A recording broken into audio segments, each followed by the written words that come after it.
Hi folks, welcome to another vlog on Psalm 23, and our focus for this vlog is looking at verse 6, and I'll just read this verse for you. Surely goodness and love will follow me all the days of my life, and I will dwell in the house of the Lord forever. Benjamin Franklin most famously said, there were only two things certain in life, death and taxes. For the most part of this year, we have been facing an unprecedented level of uncertainty in our country and the world as a whole. The COVID-19 virus has had a dramatic effect on how we live our lives for today and plan for the future tomorrow. Aspects of our life we took for granted are now crumbling under the weight of this worldwide pandemic. Unemployment has reached some of the highest levels. Businesses are closing and families are under an increasing level of financial pressure. Simple things such as visiting friends and family have become restricted, and we can no longer socialise in the manner we did before. If this year has taught us anything, it is that nothing in life is a sure thing, and we cannot and should not take anything for granted. For what we have today may be gone tomorrow. However, for the spiritual man, or the man who knows God, there is assurance and comfort in such situations. Even though we face the same struggles like everybody else, we understand and know God's intentions are always for our good. In Psalm 23, verse 6, are words of encouragement. Throughout the psalm, it contains a real richness of God's protection and provision as it takes place in the role of the shepherd and the church as the sheep of his pasture. Verse 6 is almost a summary of the whole psalm, as it reinforces the blessings that Christian man will experience as he lives out his life for God.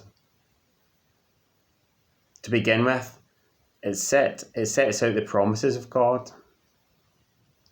In society today, the promises of men do not always come to pass.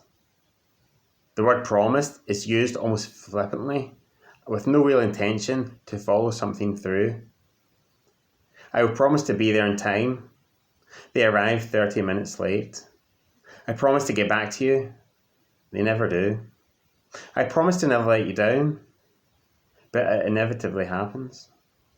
You see, the promises of man are in stark contrast to the promises of God. The biblical term for promise is covenant, and throughout the Old Testament and New, it is clear that God is a covenant-making God. He promised Abraham from the seed of his offspring there would be a great nation. God gave them Israel. He promised Noah that the world would never be destroyed again by a flood, and we are a living testimony of that today. The Jewish nation were promised a king whose throne would be eternal. God gave them Jesus. Once Jesus had ascended into heaven, there was a promise of a comforter that would lead us into all truth. God sent the Holy Spirit. Within verse 6 of Psalm 23, there is a promise that God would continue to remain with us all the days of my life.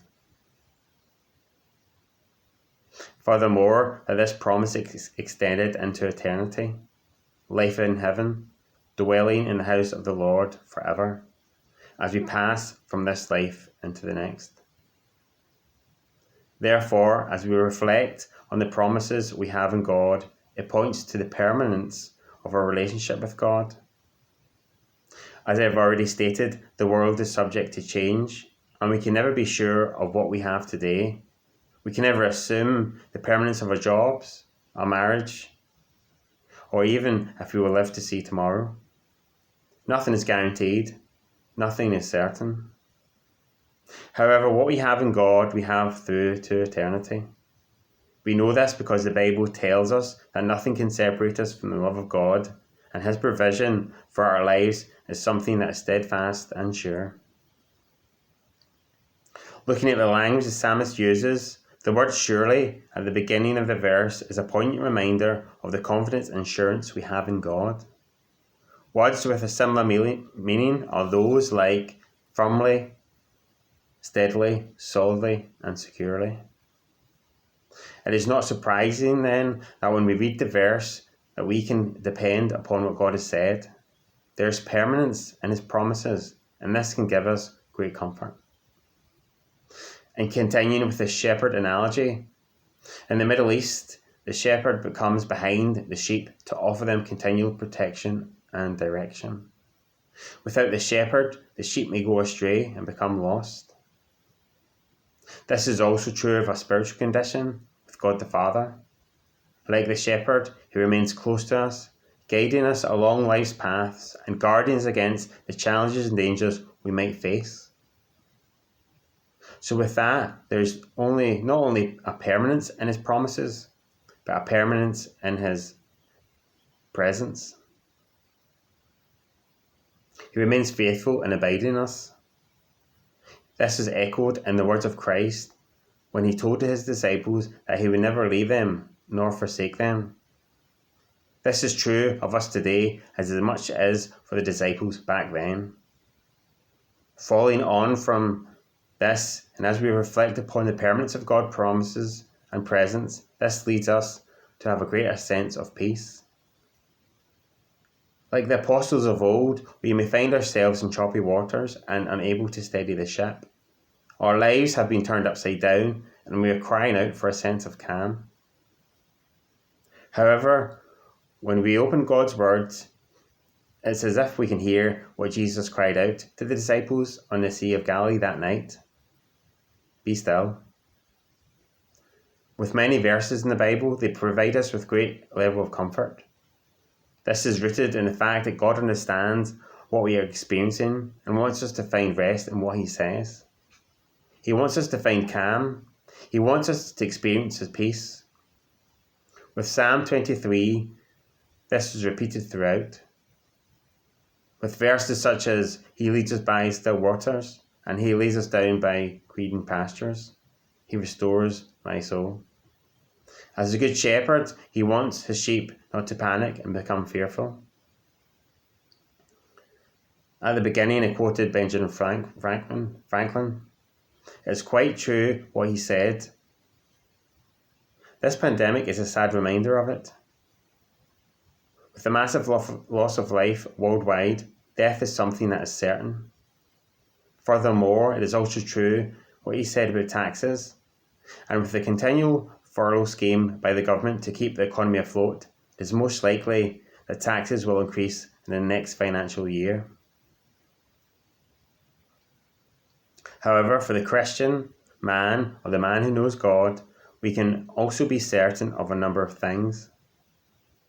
In Psalm 23, it is told us that we can and should trust in the promises of God. Now, part of these promises is that he continues to remain faithful and an ever-present source in our life. It is also true that his promises and presence are permanent, steadfast and sure. Like the shepherd, he remains close to his sheep, never departing and continually leading. Finally, it is also true for those who trust in the permanence of his promises and presence that it in turn brings peace. Peace that brings with it a sense of calm and stillness. Peace that informs a Christian man that despite what is happening in the world around him, God is in control. And finally, a peace where the Good Shepherd wants to lead us to green pastures and by still waters.